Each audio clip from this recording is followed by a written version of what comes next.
If that's what you need to hear to make yourself feel like you exist and better about your existence, then that's what I just said. But those who are free thinkers, you need to question it. I'm not saying it's right or it's wrong. I'm saying I don't know. I've never seen her. I've seen only what I've been told. And let's be quite honest, you're being told by some motherfucking either idiots or monsters. But you don't have to stand on Harriet Tubman to exist, boy. You don't have to stand on Nat Turner to exist. You don't have to stand on any of them to exist. What exists in you will shine if you're your best existence. So if they did exist as an ancestor, they will shine through you by you just being a better you. But without you having to use whatever name they gave you to use for self-esteem.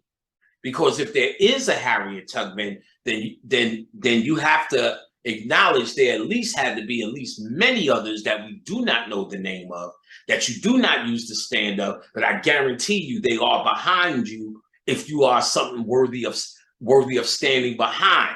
And that's my main goal. That's what I've always initiated and tried to promote in others.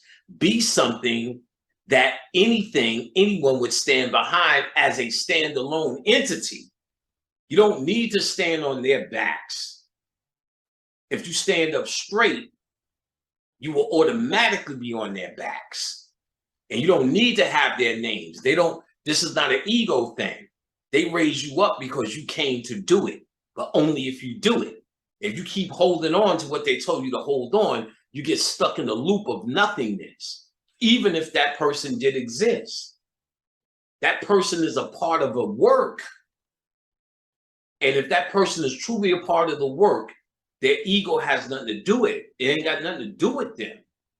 That's what they came to do. So though they should be honored and celebrated, but only we didn't stand with them. Honor and celebrate those who came and stand right now. Honor and celebrate yourself. Honor and celebrate those in your sphere. I honor and celebrate Khadijah, my sons, my grandkids, those around me that I can extend my arm to as people. And if they do the same and they do the same, we all covered. But you don't have to stand on these names that they give you and make these fucking stories. It's like, it's only 5 stories they keep making. Fucking Martin Luther King. They got a fucking Cicely Tyson did them all. Nat Turner's the new one, but he's the new Malcolm X one. So they make a radical one to seem like we're telling our story. But are we? As much as you love Malcolm X's story, you cannot deny when you walked in that movie theater, you were already sad because you already know how it ended. So is it a story of power or just a reminder of a failure? Let's be real now. How did you feel? I know you want to say Malcolm was this and the ancestor, this and this and that. Well, go ahead and say all of that. None of that's changed. But it does not mean his image, his symbol cannot be used as a weapon against you in this particular time.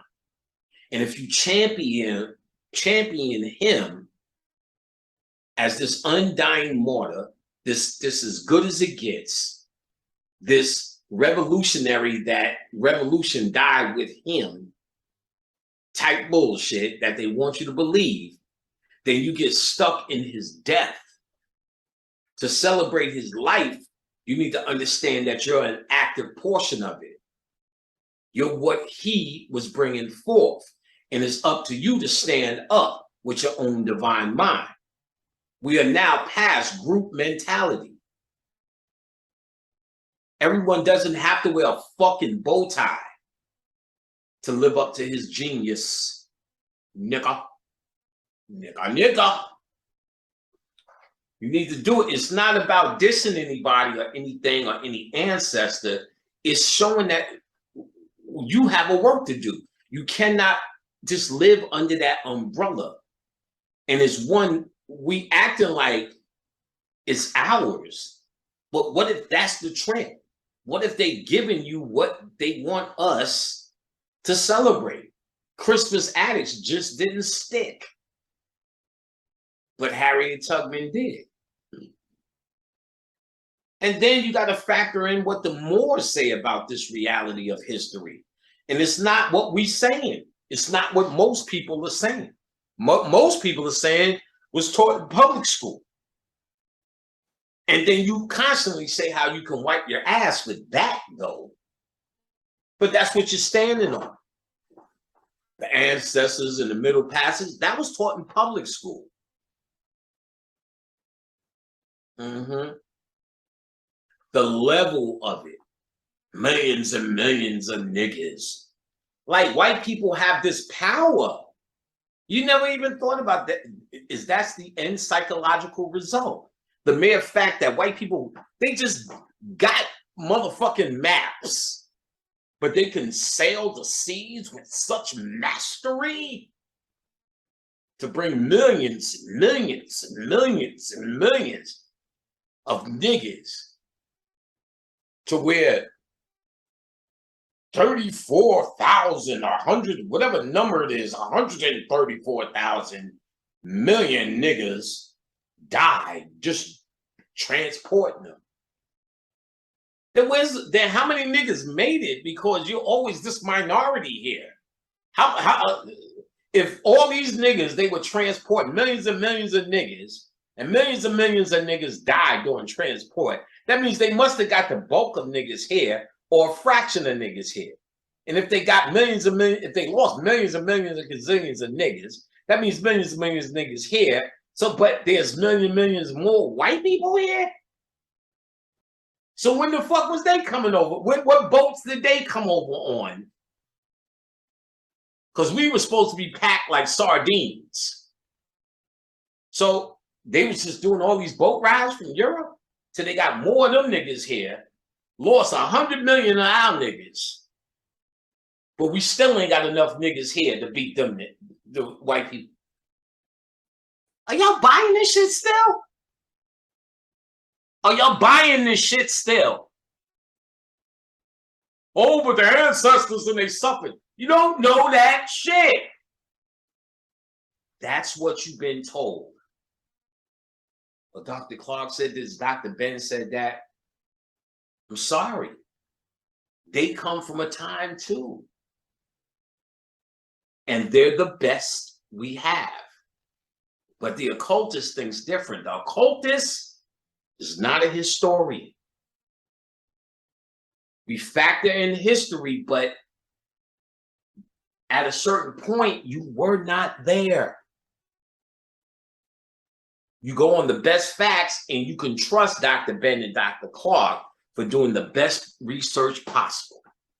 Absolutely. But you have to take it for what it's worth.